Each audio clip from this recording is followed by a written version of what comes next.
Hi, I'm Dr. Christy Tolley. I'm a pediatrician with Hoag Medical Group. I grew up in Orange County, California, specifically Huntington Beach. Went to school at UC Irvine, then to St. Louis for a while, and came back, did my residency at Harbor UCLA in Torrance. And I've been working in the Huntington Beach community for close to 20 years now as a general pediatrician. I have 3 children of my own, so I've kind of been through all the stages.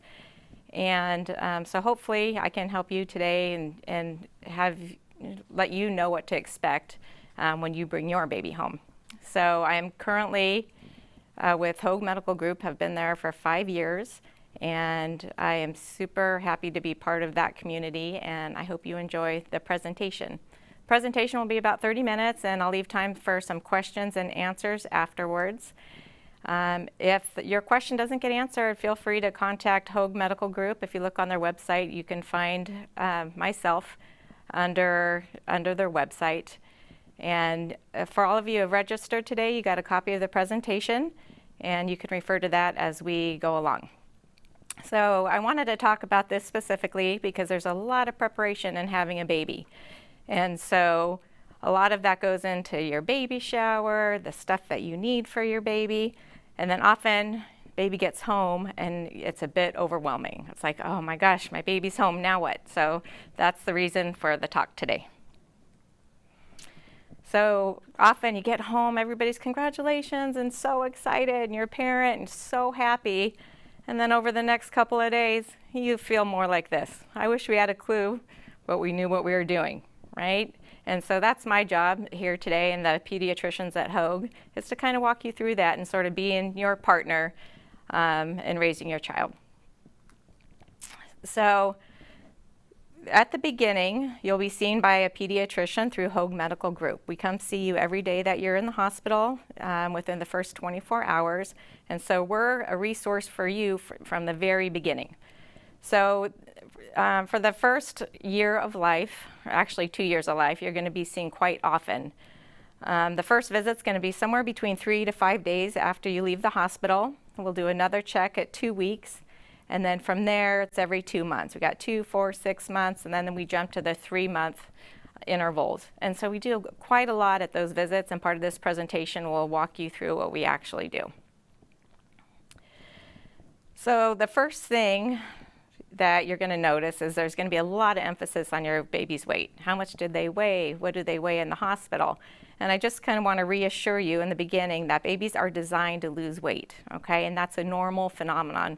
They lose between 7 to 10% of their weight in the first couple of days. And just to let you know, that's our job, is to follow that weight and make sure it's not too much. So if you are a breastfeeding mother, make sure that you rely on us a lot, and we'll let you know if you need to supplement with that formula. Okay, and once you're done in the hospital, you will follow up somewhere between 2 and 5 days.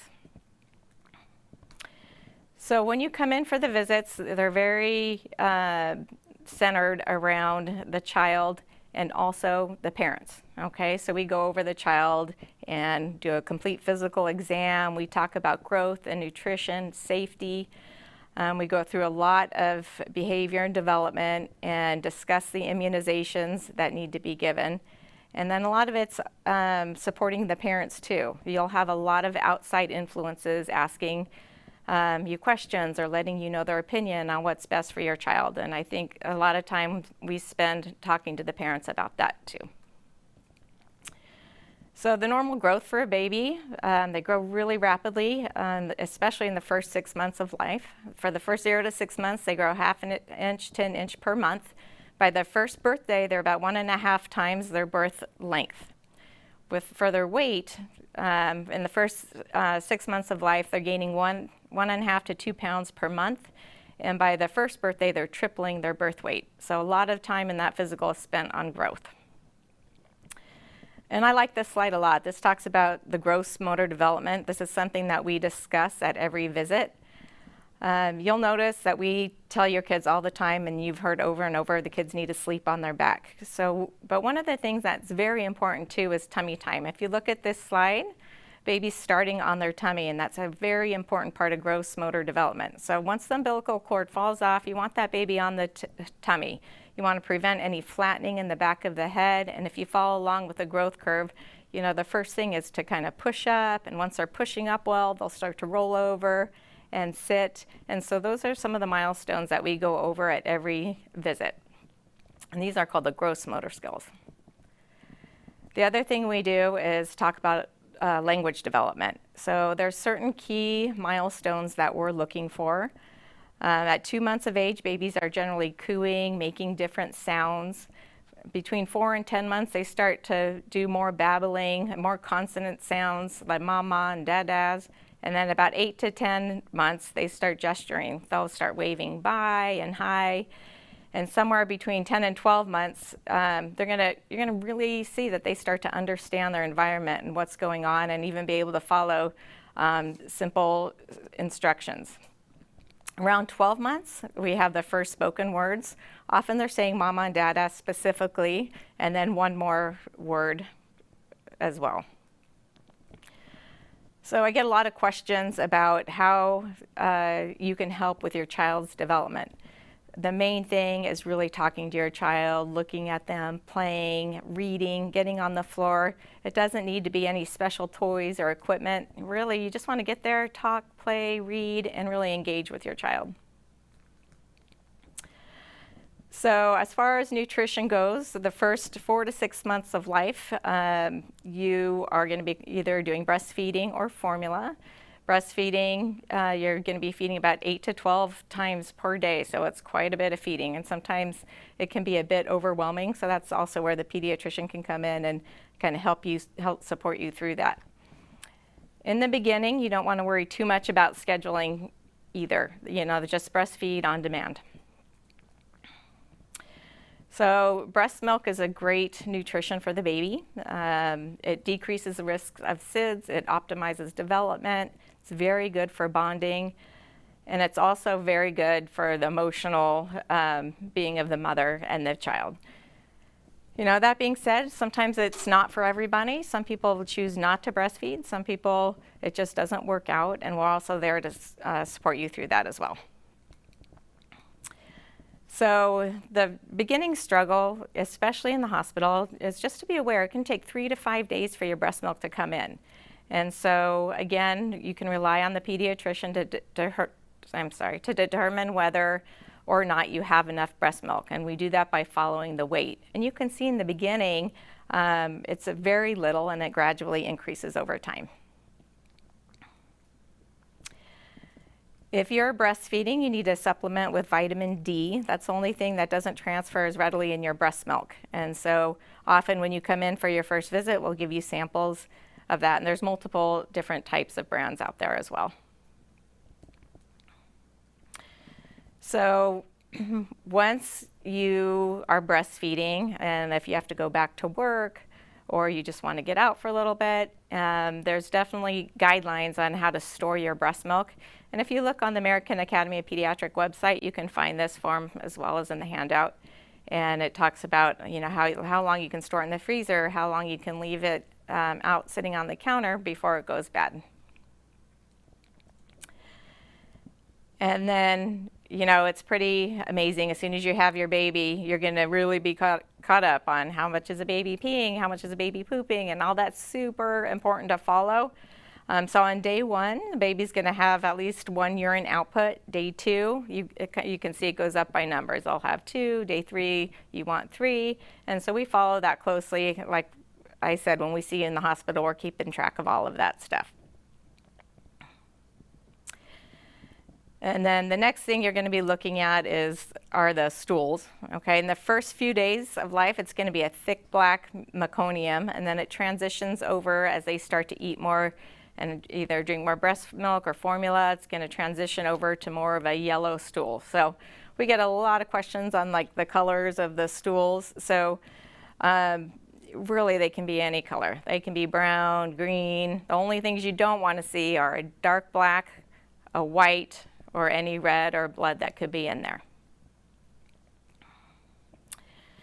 So when you come home, again, you're going to get a lot of advice on types of wipes to use or what not to use. I think the main thing is keeping your baby clean and dry. Diaper rashes are not infrequent. They're going to the bathroom so much, it's just hard to keep them that clean and dry. So you want to try to use fragrance-free products or just a washcloth and dry them real carefully. So there's many products out there for diaper rash ointment. But I think if you keep them, it really doesn't matter. Whatever you get, the zinc oxide is the main ingredient, which is going to help prevent that rash. So when do you consult your doctor or pediatrician for the rash? Really, you can see the image here. When it gets really to the moderate or severe, you've used the diaper rash cream, nothing else is working, or you're seeing a lot of blisters or broken down skin, anything that looks extremely red, then for sure you want to give us a call. Sleeping is really important for the health of your baby, and it can be a little trying in the first couple of months. So in the 0 to 2 months, the sleep is really cut up into like 2-hour intervals. And then eventually those intervals will increase more and more, but the total sleep per day you're looking at is about 14 to 17 hours for 0 to 2 months. And really that goes all the way to about the 6-month mark, where you're starting to decrease a little bit to the 12 to 15 hours. And in the beginning, they're feeding about every 2 to 3 hours. And in fact, we'll have you wake them up every 2 to 3 hours until we see you at the 2-week follow-up and we know your infant's gaining good weight. Sleeping is a big issue. We want to make sure your baby is getting a healthy sleep and they're not in any danger. So the biggest thing is to have your baby sleep on the back. They want their own space, and that's the way to keep it safe. It's very easy to have your baby next to you, but it's really not great. So you want to make sure a baby's in their crib or bassinet next to you, fitted sheet, no blankets. You can swaddle up until the first 4 months of life, and then after that they're going to start rolling over, so you want to make sure that you stop the swaddling. Once your baby's rolling over onto the tummy on their own, that's totally fine. You can leave them on their tummy as long as it's just a fitted sheet in the crib, okay? So babies breathe really quickly, and they do what's called periodic breathing. So they breathe about 40 to 60 breaths per minute, and sometimes they'll breathe really fast and then they'll pause really quickly. Sometimes they sound a little bit congested. Sneezing and a little bit of coughing in the newborn period is super normal. And then when should you call your doctor? Baby's temperature is it's a fever if it's over 100.4. If you're hearing any excessive cough or wheezing, they're breathing really quickly with their belly, you're seeing any kind of retracting, which is a pulling in underneath the rib cage, or the nose flaring out, it could be an illness. So you want to make sure that you contact your doctor. One of the tough things right now is that we have COVID going on, so I get a lot of questions about that. In general, babies do really well, and we can talk about that in a lot more detail if you have any questions.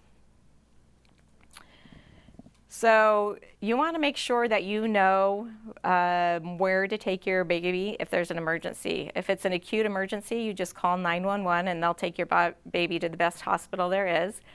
So that's really if they stop breathing, they pause for more than 15 seconds in their breath, it's hard to arouse them, or if you see a change in color.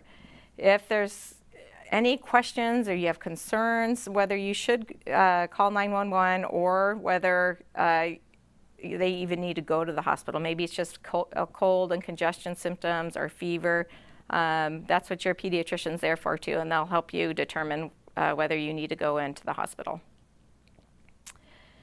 So the baby's going to come home with their umbilical cord. Sometimes they have a clamp like you see in this picture, other times the clamp will be off. There's no special care that you need to do, just keep it clean and dry, just sponge baths until that cord falls off. You don't need to use any alcohol. It often takes about 1 to 2 weeks for it to fall off. and you don't want to put anything on it. And we'll keep an eye on that in the early parts of your visits as well. If there's a sign of infection, usually it's a redness all the way around the umbilical cord, not just on the top or bottom, it's all the way around. It will feel warm to the touch. A little bit of bleeding is normal, okay, but if it becomes persistent after the cord falls off, then you certainly should let us know. And then if it continues to leak or it looks red, just call your pediatrician and we'll get you in to be seen. Another thing that's pretty common and worries a lot of parents is an umbilical hernia. It's a bulging at the site of the belly button. It's very common because those muscles in the stomach are kind of pulled apart and they'll come together as the baby starts sitting up and getting more exercise. About 80% will go away by 3 years of age, even the really large ones will typically go away. But if it gets red or painful, it doesn't go down, then you make sure you call us right away. And this, sorry, let me go this way. And this is kind of what the umbilical hernia looks like, okay? And you could see it's nice and pink, the color of the skin. So although it may look a little scary, it's really not, and that's gonna go away all on its own. Be sure to, like I said, don't put any coins or wrap it with anything. So we talked a little bit about tummy time too. So as soon as that cord falls off, you can start the tummy time. It does a lot of things. It helps build their gross motor strength, like I referred to in that one slide about the gross motor development. It stops the flattening or the shifting in the back of the head.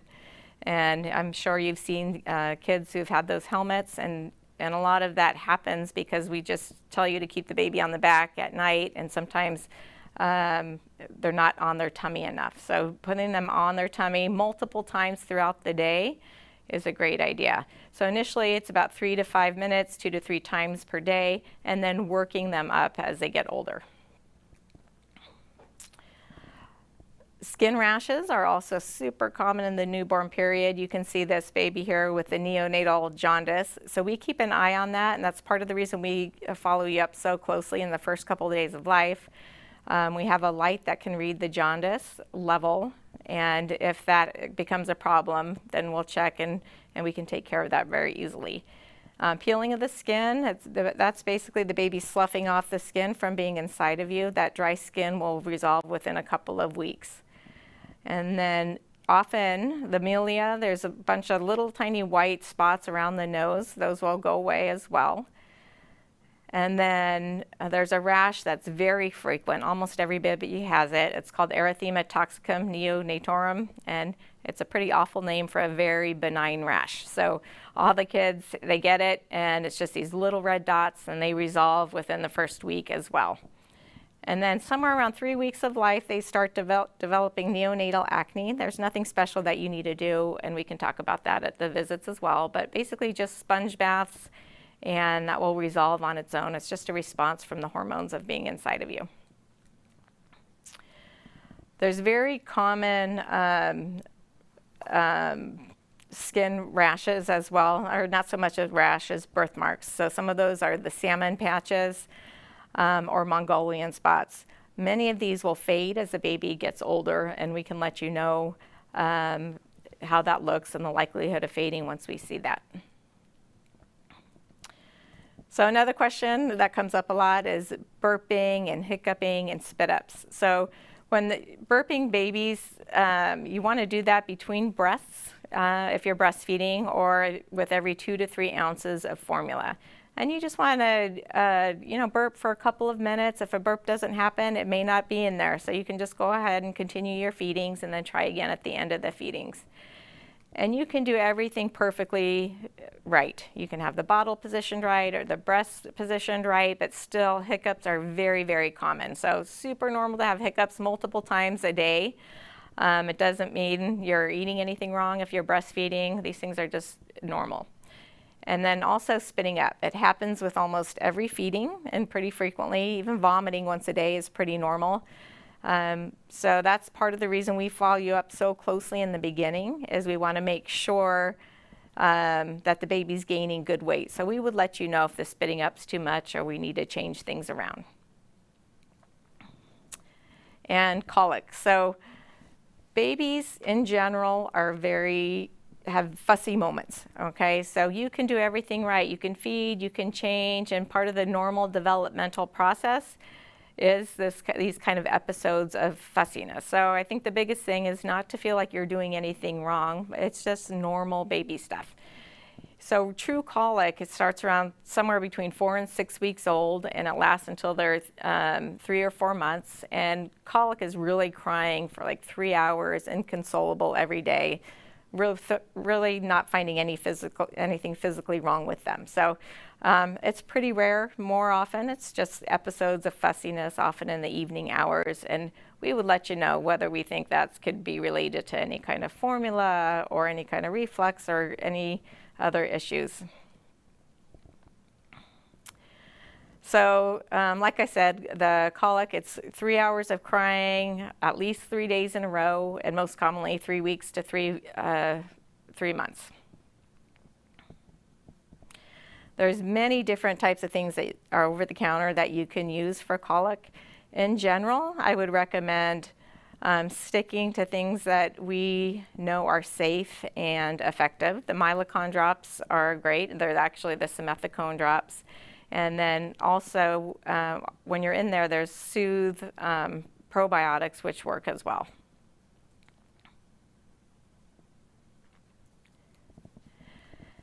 And then car seat safety. So when you're choosing a car seat, you want to get the best kind to get are the ones that are transitional. They go all the way from infant to the booster seat. And so you want to take a look at that and base it on the child's age, child's weight, the expiration date. That's one of the things you don't want to have is a used car seat. That's worth the investment of a new seat, because you want to make sure it wasn't in a car accident or compromised in any way. So the recommendations are rear facing till baby's 2 years old. So you want to make sure that your car seat's going to accommodate that. And then from about 2 to 7, they're in a 5-point harness facing forward. And then they move to the booster seat, and then sometime around 8 to 9, then you can move them into the regular car seat, and they'll still be sitting in the back seat at that point. So I think one of the things to talk about too is postpartum depression is a real thing, and the resources at Hoag are fantastic for that. We make sure we follow you up, and mom's feeling good. And if there's any problems, we have resources available for you to get help. So the first 2 to 3 days is such an exciting time. You're happy the baby's there and baby's safe. And then there's a lot of things that happen. You're getting sleep deprivation, you're breastfeeding, your hormones are changing so often, you're getting mood swings and hot flashes, and you'll feel some anxiety having this new little person that you're taking care of. So I think some people experience this and some people don't, but the more resources you have available, the better. And so a strong family unit is super important. And then we here at Hoag will be there for you too. So just make sure we'll talk to you as pediatricians, and moms, you make sure you talk to the OB if you're feeling depressed or sad, and they can help you as well. So another questions we're asked about frequently is who can see the baby when the baby's born, and obviously with COVID, where it throws a whole new dynamic in there. So the best thing you can do, it's called cocooning for your baby. You want a small unit who's around your baby for the first time, but for mom and dad's sake and baby's sake, it's great to have a unit with you, whether that be grandparents or a set of close friends, but it's good for everybody's mental health to have people around you. Ideally, you want those people around you to be, around the baby to be vaccinated, especially with Tdap, which the P in there is pertussis, or whooping cough. That's one thing that the babies are susceptible to. And also getting a flu vaccine if it's during that season is something that's super important too. I get a lot of questions regarding COVID, and Fortunately, those numbers are looking much better, but for the time being, I would recommend, careful hand washing and masks around for the baby, and I'm sorry, the people around the baby wearing masks if it's not the parents, okay? And vaccines are always a whole other topic, and certainly if there's any questions after, I can take that, or you can give me a call, and I can call you, and we can discuss that if you call the office. But for the most part, the vaccines we recommend, they've all been well studied. We all vaccinate our own children. They're safe, they're effective, and they really do prevent illnesses that are still out there. So when you look at the immunization chart, it can be a bit overwhelming. It looks like they're getting a lot of vaccines, and they're protecting them against really good stuff. But at Hoag, we use combination vaccines, which decrease the amount of needle pokes that they get, and they're great vaccines with far fewer side effects than they used to have. So I think, out of all of this is kind of one of the most important slides to me. We can talk a lot about feeding and sleeping, but once we have this child, we feel so responsible for this baby that's in our hands that we want to be the best we can be. So with all of that, please don't forget to sort of enjoy the moment with your baby. Nothing goes perfectly, have fun with it, make sure you keep your sense of humor, really enjoy the moment of the baby. They grow up so quickly, don't be afraid to ask for help. And sometimes I think it's easy to feel guilty if you're not enjoying every single moment, but don't, because there's hard times of parenting, many more beautiful times, but please, be easy on yourself and make sure that you're letting others help you, okay? And let dads hop in there, grandparents, sisters, and make sure that you're trying not to micromanage every little thing. Let them raise, be with your baby the way they need to be, and you get some rest and sleep, and let them help you out. And really try to go with the flow. We have a plan on giving birth and how we want that to be, but please be flexible. If you need a C-section or something to keep your baby safe, then just know you're doing what's best for your baby. And if there's any questions at all, we're here to be partners with you raising your child. So that's what the pediatrician's here for. And if you have any questions, please call the office, and we can go over any questions. So my office phone number is 714-477-8001. If you have any questions after this presentation, be sure to give me a call. Thank you so much. So I'm going to get to some of your questions.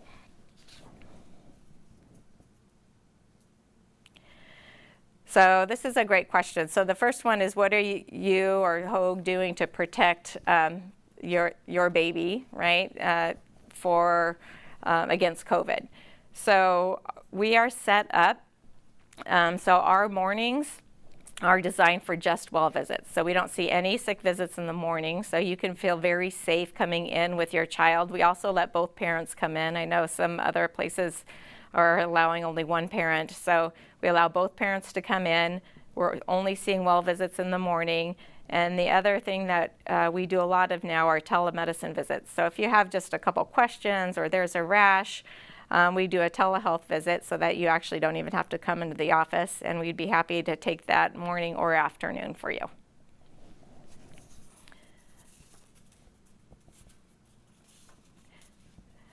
Okay, so next question. If you have COVID or you're diagnosed, will you be separated from your baby? No, you won't. So fortunately, most kids who are exposed do okay. Okay, so we want you to keep breastfeeding your baby. You're not going to be separated, and breastfeeding your baby is actually offering that immunity as well.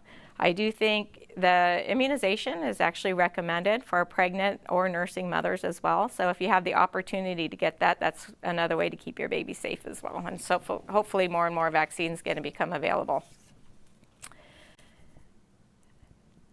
So this question is, should I feed my newborn formula at night to help them sleep better? There's actually been a lot of studies on that, and there is no proof that feeding the formula or putting anything in the bottle, such as rice cereal, is helpful or beneficial. So I would recommend not giving formula, for that reason, to help the baby sleep better. In general, they're going to put themselves on a schedule. And, after that 6 weeks to 2 month mark, you're going to really see those sleep cycles starting to stretch out, starting to see 4 or 5 hours. And that's whether you're on the formula or breastfeeding.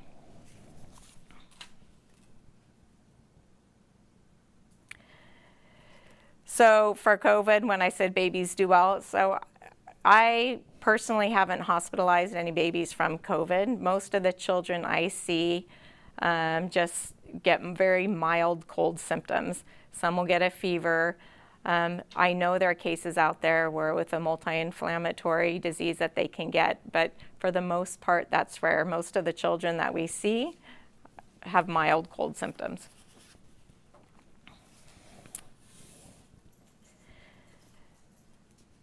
So this one's about bathing. So when you first bring your baby home, how often should you bathe? So initially, you're going to be sponge bathing.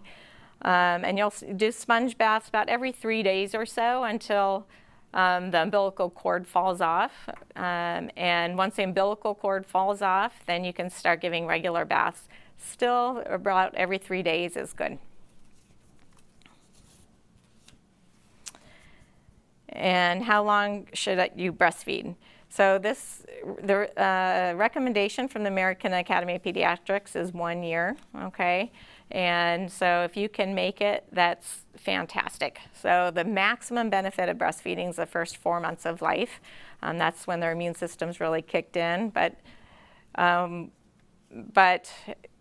you'll find that if you start breastfeeding, you really enjoy it, making it to that year it won't be a problem. And if you have to go back to work, there's other options, and we can talk about that. You can pump, or you can slowly start to introduce some formula. And in that time, too, you're also going to be introducing some solid foods. So they won't be breastfeeding quite as often after the first 6 months of life.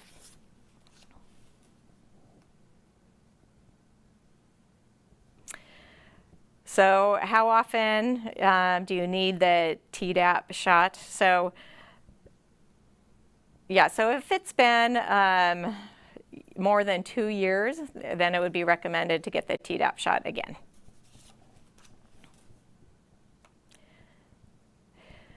So one of the things as far as picking your pediatrician, we often do meet and greets as well. So if you have any specific questions, or if you had any questions that I didn't answer today, or if you live farther and you have a pediatrician near you, you can always call their office and ask to meet the pediatrician and see if that connection is there, even when you're pregnant. Okay, and so how it works is once you deliver your baby, you just tell let's say if you're delivering at Hoag, you just tell the nurse who your doctor is.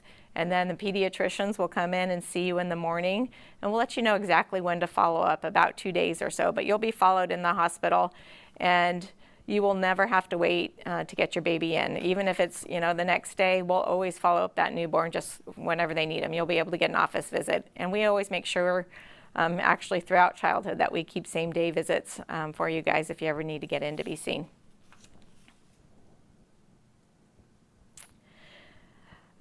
So on this slide, when we were discussing sleep, there's so many different sleep philosophies. It's kind of hard to go into them all now, but on that particular slide, one of the says, don't let your baby cry it out. So a lot of people have the idea that they're going to be able to get their baby on a schedule early on, to not pick them up quickly, and to kind of let them cry it out, learning to self-soothe.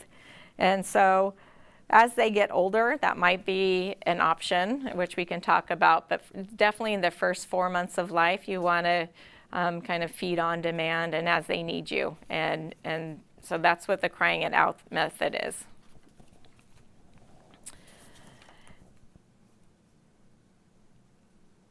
So this question is how long before babies can be seen like by their grandparents, etc. after birth. So I think especially with COVID, we've all felt some isolation, not being around friends, family, loved ones. I think it's very important to have that network after you deliver a baby. It really helps prevent the postpartum depression. It helps to get that extra support that you need. So as long as nobody's you want to keep it to your small unit, either grandparents or aunts and uncles or super close friends. You know, and you want to make sure nobody's actively sick, they're hand washing, they're wearing masks. You know, as soon as you need them, I think they should be there for you. So within a couple of days, them coming home. As far as how long do you need to protect or do that cocooning, it's very important for the first 6 weeks of life to keep your baby a little bit sheltered. That's when their immune system's going to be much stronger after the first 6 weeks of life.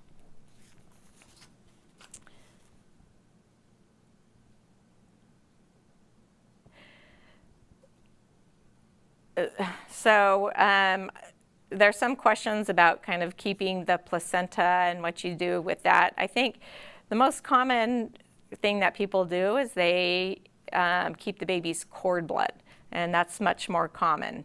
And so there's a lot of companies that will process the cord blood for you and keep it for management. And, you know, so that is something that we can talk about in more detail. But there's a lot of companies out there that do that. And in case somebody down the road needs stem cells or needs a transplant, then that's what we do. I'm not so sure the evidence of the placenta is really there for that reason. And let's see, I think we're down to our last question here. So should grandparents... So I think the most important thing for anybody to get is the flu shot, and the Tdap is really the most important shots that you can get to protect your baby. The pneumonia shot that somebody's asking about, the pneumococcal shot, isn't so much to protect your baby. That's really just it's a very important shot. It's to protect, or an important immunization, but that's really to protect the grandparents more than the babies. So for the babies, it's Tdap and flu, okay? And once COVID becomes regularly available, I'd recommend getting the COVID vaccine as well. All right. And yes, and again, there's a question about grandparents staying in to help. I do. I think it's very, very important to have that support system with you. So if they can be there to help you, ideally, they have them isolate for, 10 days or so before they're coming to stay with you. But I think it would be great to have the grandparents come and stay. So I think that about wraps it up. If you have any questions for me, I'm a pediatrician. I work in the Huntington Beach office, beach in Yorktown. Please feel free to contact me if you have any follow-up questions, or you want to go into any more detail about all the things that we've talked about. I would be happy to go over those questions and answer those for you. So thank you, everybody who joined the lecture today, and I hope you enjoyed it. Thanks.